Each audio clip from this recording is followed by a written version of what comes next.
দানশীলতায় আসলে বড় কে?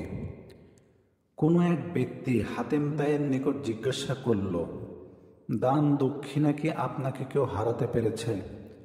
হাতেম তাই উত্তর দিলেন, হ্যাঁ, একবারের এক ঘটনা হলো যে আমাকে তাই গোত্রের এক ইয়াতিমের বাড়িতে থাকার সুযোগ হলো। তার কাছে 10টি ছাগল ছিল। সে আমার মেহমানদারির জন্য একটি ছাগল জবাই করল এবং দস্তরখানায় আমার সামনে ছাগলের মস্তকটি পেশ করল, যা খুবই সুস্বাদু ও মজাদার লেগেছিল। আর আমি তা খাওয়া মাত্রই বললাম, আল্লাহর কসম, এটা কতই না সুস্বাদু।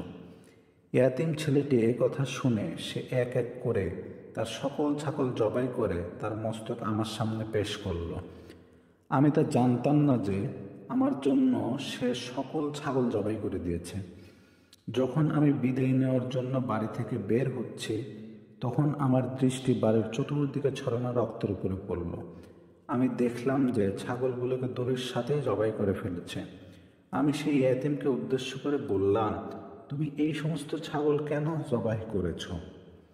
সে বলতে লাগলো, সুবহানাল্লাহ, আপনার মতো ব্যক্তি আমার মেহমান কে কোনো কিছু ভালো লেগেছে যা আমার আয়াত্তাধীন, আর আমি কৃপণতা করে আপনাকে তা দিব না। এটা তো আরবদের ঐতিহ্য অথবা অবমাননাকর দোষ হিসেবে গণ্য। হাতেম তাইকে জিজ্ঞাসা করা হলো, অতঃপর আপনি সেই ইয়েতিম ছেলেকে এর বিনিময়ে কিছু দিয়েছেন? হাতেম তাই বললেন, আমি সেই ইয়েতিমকে 300 লাল উট এবং 500 ছাগল দিয়েছি। এ কথা শুনে লোকজন হাতেম তাইকে বলল, তাহলে তো আপনি তার থেকে বড় দানশীল।